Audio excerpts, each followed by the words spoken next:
Salut Totis, moi c'est Maria, étudiante en BTS aquaculture au lycée de Bréoulou et je vais vous montrer mes études. C'est parti!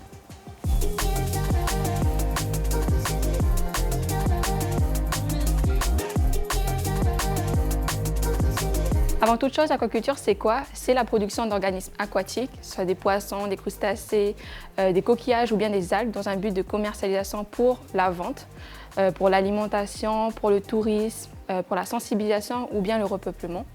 Et nous, dans ce BTS, on va être formés déjà à comprendre un système de production et à le mettre en place par la suite, et mettre en place aussi des cycles de production en fonction de l'espèce que l'on souhaite produire, évidemment en respectant ses besoins physiologiques et biologiques et en respectant les objectifs de l'entreprise.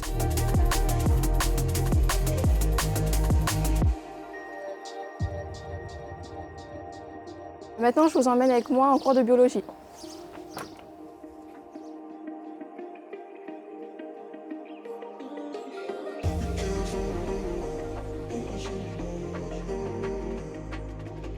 En cours de biologie, on va étudier l'étude d'êtres vivants, mais surtout au niveau de l'aquaculture pour mieux comprendre leur fonctionnement et leurs besoins et valoriser cela dans une production.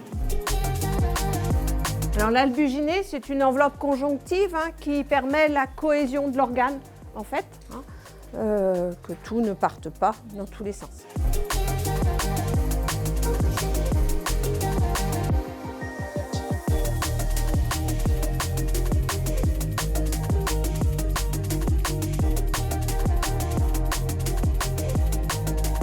Au lycée, j'étais au bac techno, spécialité STAV en Nouvelle-Calédonie. Et je suis venue ici en France pour faire le BTS aquaculture au lycée de Bréoulou à Fouesnant.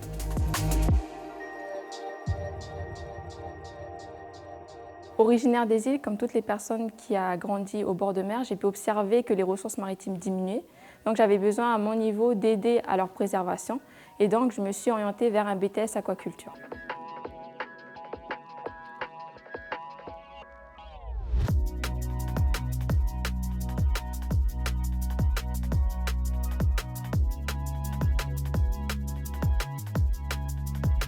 Donc maintenant, le cours de biologie est terminé. Je vous emmène avec moi en aquaculture pour mieux découvrir ce secteur. C'est parti!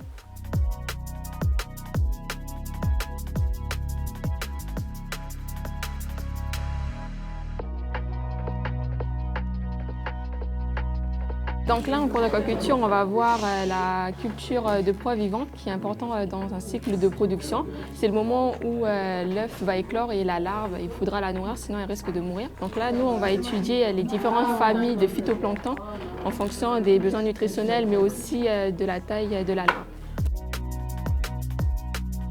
Donc dans les conditions générales de culture, on a vu que ce milieu de culture, il est composé d'eau, de mer pour la plupart des phytoplanctons qu'on élève dans les écloseries et d'une solution nutritive. Le lycée, c'est différent par rapport au BTS, c'est parce qu'en BTS aquaculture, on a déjà beaucoup plus de travail au niveau des cours, mais au niveau aussi du travail personnel. Il faut mettre en place des routines où on puisse réviser chez nous pour mieux comprendre les cours.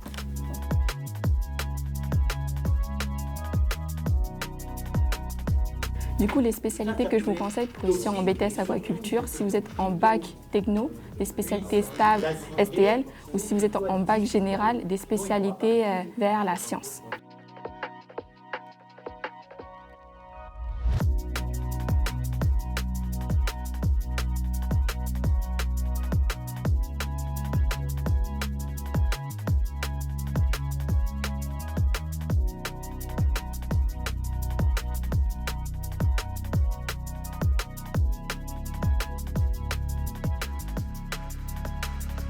Donc bienvenue à un cours d'économie de filière. Aujourd'hui, ce qu'on va faire, c'est qu'on va réviser par rapport à l'examen de demain.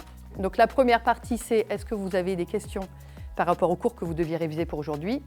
Deuxième partie, je vais vous donner un sujet d'entraînement que vous allez faire par deux, 40 minutes de préparation, et puis après, quelqu'un viendra présenter son résultat.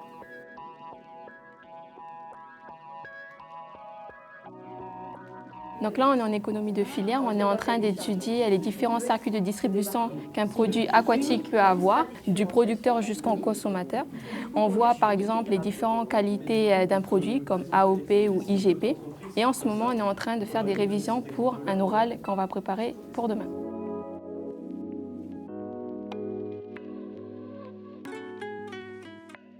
Dans le BTS aquaculture, on a 3 types de stages. Un stage de 1 semaine au centre aquacole du lycée, ça c'est en première année. Un stage de 9 semaines dans une entreprise aquacole, et là il faut qu'il y ait de la production, c'est en première et deuxième année. Et un dernier stage de 1 mois, ça c'est notre stage découverte dans n'importe quelle entreprise où on veut aller. Et ça c'est juste pour renforcer notre CV pour après le BTS. Alors moi je suis en BTS aquaculture en initiale, mais il y a la possibilité de faire un BTS aquaculture en alternance, mais dans les autres BTS de France.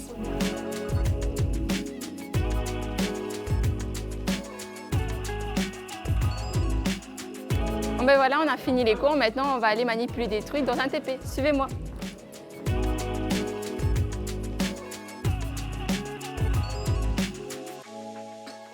Alors là, je suis dans le vestiaire du centre technique aquacole du lycée de Bréauloux. Je suis en train de faire une étape qui est obligatoire à chaque fois, qui est de s'équiper, une cotte et des bottes. Et là, aujourd'hui, on va faire un TP où on va peser des truites arc-en-ciel de plus de 1 kg pour réajuster la ration alimentaire comme on fait chaque semaine.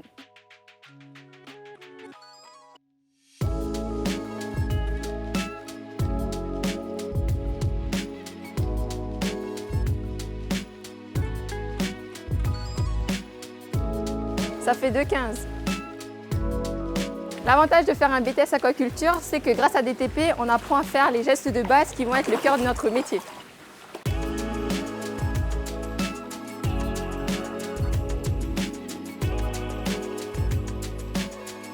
Pourquoi Maraya est une jeune déterre? Car elle est prête à évoluer dans son milieu et à réaliser son projet d'aider à préserver les poissons, les coquillages et d'autres animaux qui habitent les eaux de son pays, la Nouvelle-Calédonie.